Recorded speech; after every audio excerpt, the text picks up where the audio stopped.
First off, I want to ask a question. Who's in charge of the air in here?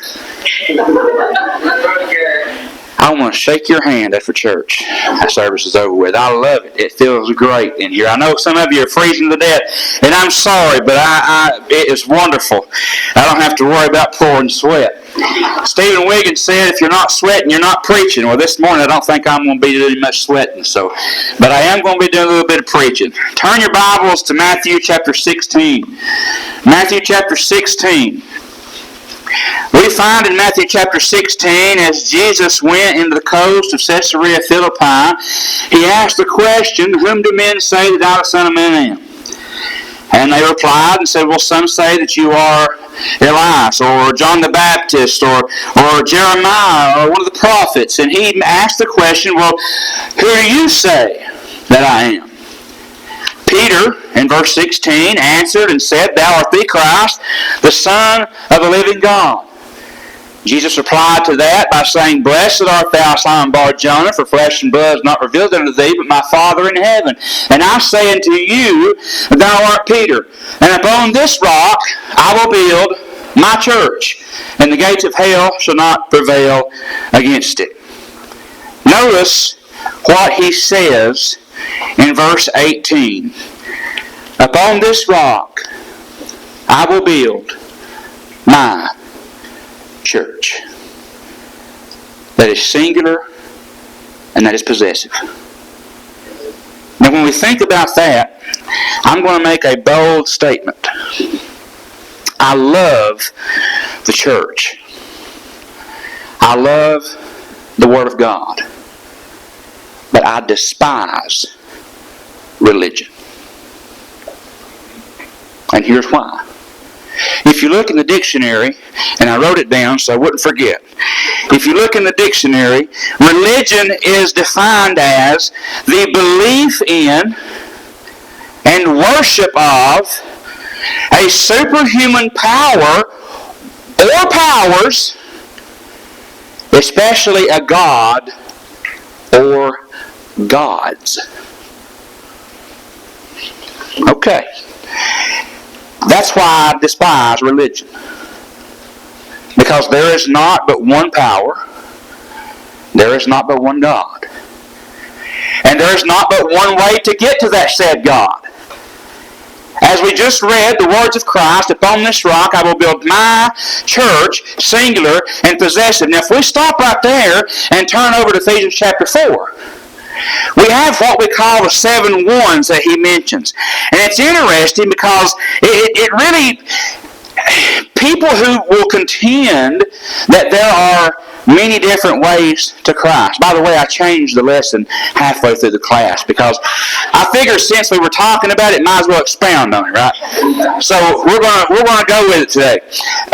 In Ephesians chapter 4, verse 4, Paul says there is one body. How many?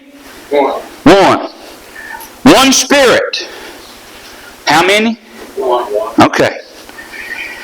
Even as you're called in one hope of your calling, one Lord, one faith, one baptism, one God who is Father of all, above all, and through all, and in you all. That reading right there completely negates the definition of religion. It's just not possible. You can't have plural gods. You can't have plural powers. You can't have more than one. Okay. I'm preaching to the choir here tonight, ain't I? Or today. We all know that. We all understand that. So the challenge to each one of us is when we look at this life and this world that exists today, which one is right? Because the Bible, or not the Bible, but the historical record and public record tells us that there are somewhere in the nature of 400,000 plus religions in the world. Just in the Christianity sect, there is 33,000 plus what they call denominations. How is that possible? How is that possible if there's only one body? How is that possible if there is only one faith? How is that possible if there is only one Lord? If there's only one God who is Father of all, above all, through all? How can we be many of 33,000 plus divisions in the church if there is but one? We can't. So we go back to the source and we say that it's singular, that it's possessive. Religion equals many. Religion equals preference. So what sets us apart from the world? Well, Paul told Timothy, we know to preach the word, be in season, out of season, reprove, rebuke, exhort with all long-suffering doctrine. We know that. But there's something else that he told Timothy that stands out to me. He told Timothy to make full proof of thy ministry. Now, if we're thinking about the burden of proof, and we're thinking about, if we were on trial for something, very likely there would be evidence that would either support our guilt or support our innocence, whichever the case is. There would be hard proof, undeniable proof of whether we're guilty or innocent. Now, when we look at the Lord's church, there is undeniable proof by what we teach, by what we practice,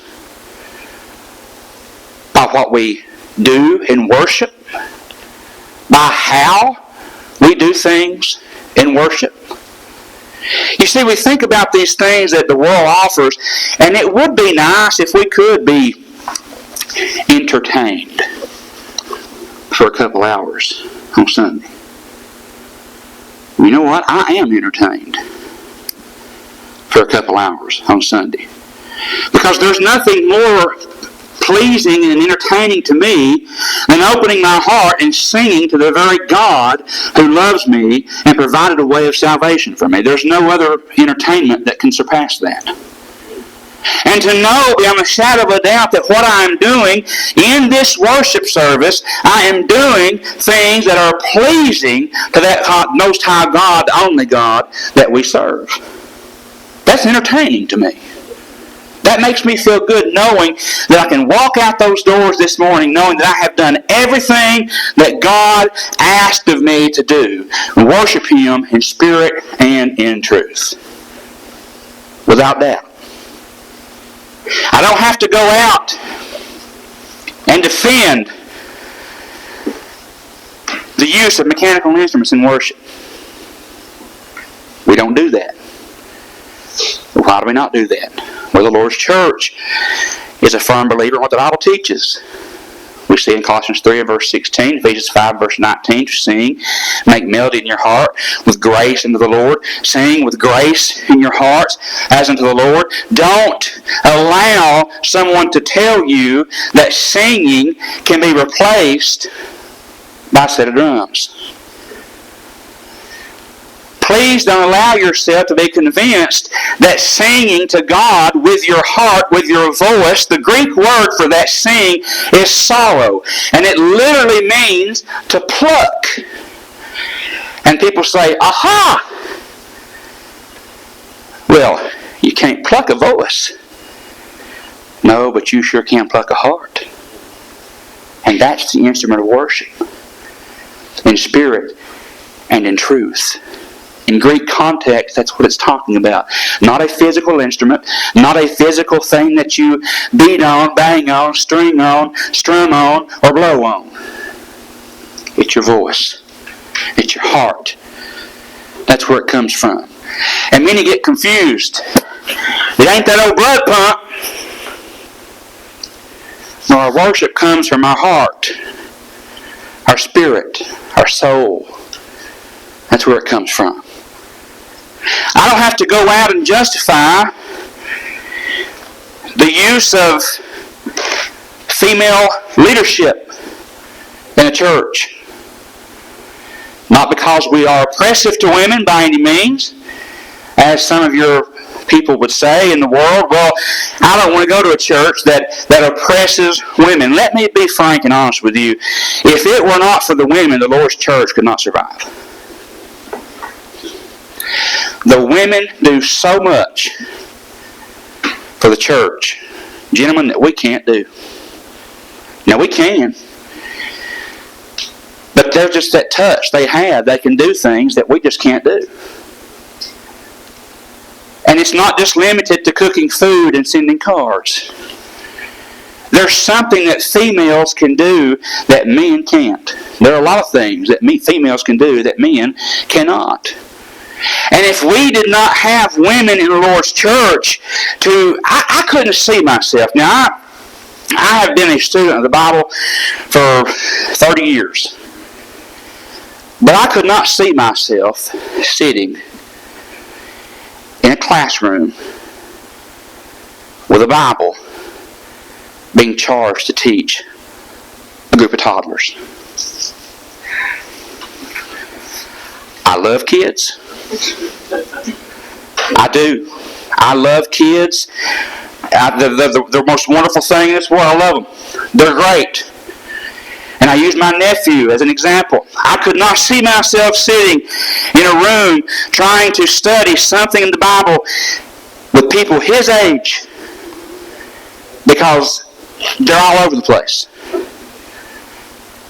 I'm a patient person, but I don't have the patience for that. But you put a female in that position, and they will sit there and be as nurturing, as encouraging, and as cool as the other side of the pillow. And I can remember when I was a kid, I was the same way. But you know what has been planted in me when Jean and Justine and Vera taught me those Bible school songs? I wouldn't be where I am today if it weren't for them. And I owe where I am today to the women at the Bethel Church of Christ who taught me when I was a child and raised me up and taught me like that. My parents had a role in that too, so did my grandparents, but the ones who sat down with me at Sunday school and helped me to firmly grasp the concept of the love of Jesus Christ, I got to thank Jean, Justine, and Vera for that. They went with us every year. I don't know if it was just that we were their favorites or what, but we would, when we were toddlers, they were our teachers. When we were first grade, they were our teachers. Second grade, they were our teachers. We didn't get a different teacher until we were like 5th, 6th grade. And then it turned into a man. And I can remember the first little bit, I was like, well, I'd love to have Miss Jean and Vera, Justine back. Because there's something they can do that a man can't. There's a way they can deliver it that a man just cannot do. I couldn't see myself having the outpouring of understanding, of compassion and love that the female gender can do. And I speak as a Christian. I speak as a follower of God. I speak as a minister. But still yet there are things that I lack in situations that a woman can understand that I cannot. And it don't matter how many books you read, how many counseling sessions you take, how many classes you take, you're not going to be able to grasp something that God has instilled in that woman. But I also know that Paul said that a woman is to not usurp authority over the man in the church. You mean you can't have a female boss? Do you work in the church? We're talking about the church. We're talking about spiritual things here. That's what he's talking about. I'm all for females getting degrees and making the same wages as men. I'm all for that. But when it comes to the church, Leadership is limited to the males. That's not Bradley Hargis' thought. That's not Bradley Hargis' interpretation. That is God's divine word. Plain and simple. Now we can argue that if you want to. But it doesn't change the word one iota. No matter how you feel about it, no matter how your personal preference is, what your heritage says, doesn't matter. God's word is unchanged. I don't have to go out into the world and I don't have to defend the practice and belief of salvation before baptism.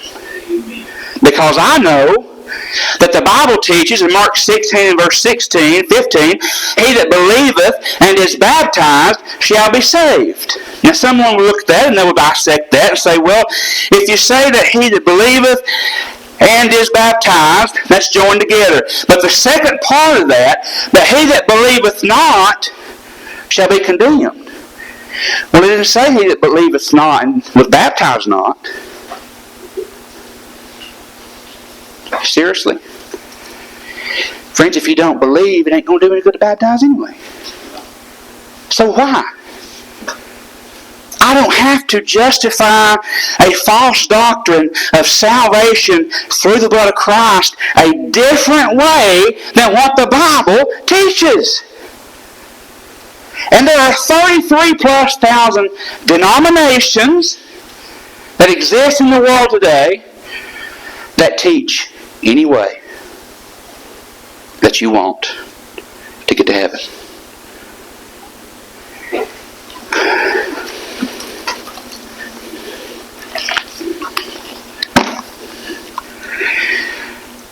I think this is my house key. We're fortunate we've got good neighbors, and there is places in the world that we can still go and leave your doors unlocked. This key right here goes to my front door. This key won't work on that door. This key won't work on that door. This key won't work on my car. It won't work on a lawnmower. No, this key has a designated, what we're going to call combination of ridges along that key. That means there is but one, not maybe one key in particular, but there is but one combination of those designated ridges that will open my front door.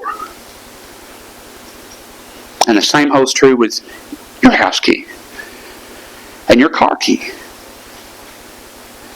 Maybe you're fancy and don't have a key for your car. You have a push button. But you know what? Inside that little fob, there is a code that is unique. So I'm just saying that so nobody don't try to get smart with me after church. I don't have a key to the car. Yeah, you do. You got a code, and if that fob is not inside the car, it will not crank. It is unique to your vehicle. You cannot borrow my wife's fob for your vehicle because it won't work. If you continue reading in Matthew 16, Jesus tells Peter, when he's talking about that kingdom, after he talks about that church, he said, and I will give unto you the keys to the kingdom, the way to get in. The combination came full force in Acts 2 at Pentecost. When the first time in the history of mankind, the disciples preached through a resurrected Christ, the blood of Christ, can save you from your sins. Which is why they asked, men and brethren, what shall we do? They were convicted. They knew they were in error. Repent and be baptized. Well, wait a minute. Some 33,000 denominations says that's not required. All you got to do is believe. All you have to do is Pray about it. There are some denominations that all you have to do is go to the priest and he'll pray you in. Friends, I'm not trying to be cute. I'm not trying to be coy and cunning. And I'm not trying to be mean-spirited. But I am going to be honest with you. That is the most ridiculous thing that I have ever heard in my life. Because nowhere is that found in the pages of the Bible. Nowhere. Matter of fact, those who will contend that faith only salvation is the way to go, the words faith only, it is mentioned in James. But it's preceded by two more words. Not by faith only. You mean faith alone can't save? No, faith is a step in that process. So how do we determine what is right? Well, I can tell you, you will be able to determine a lot about which body of Christ is right by who they pray to and who they pray through. That's a good indication. See, the things that I've mentioned to you this morning are things that the denominational world will tell you that are different than what the Bible teaches in regards to doctrine. So, how do we find my church?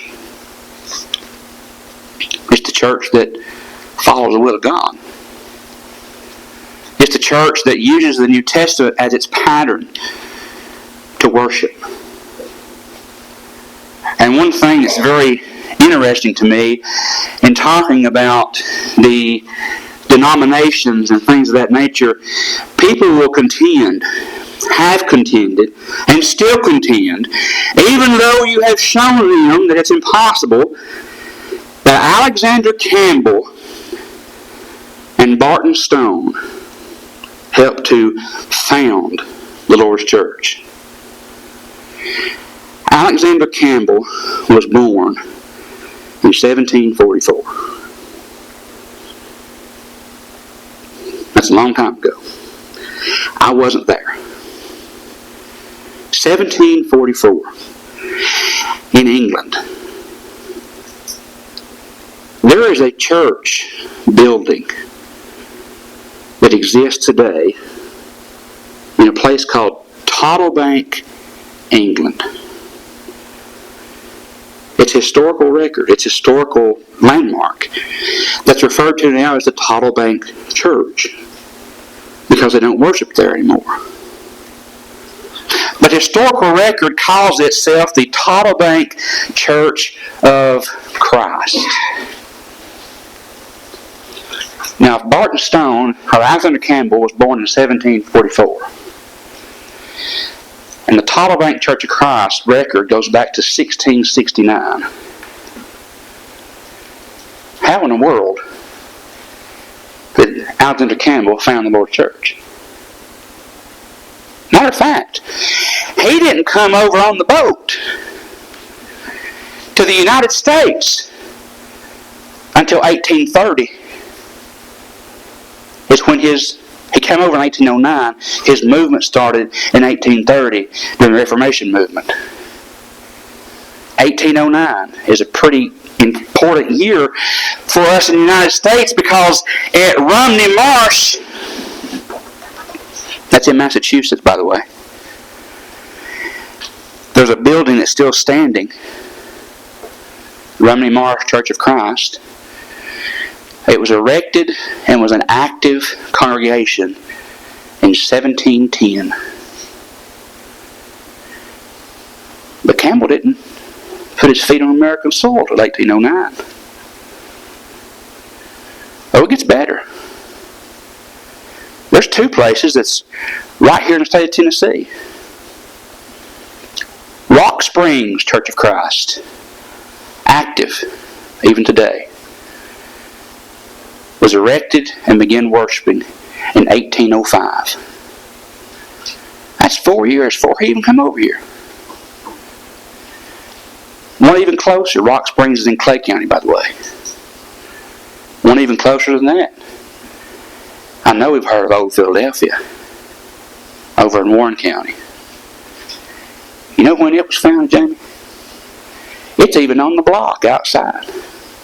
1805. Old Philadelphia Church of Christ.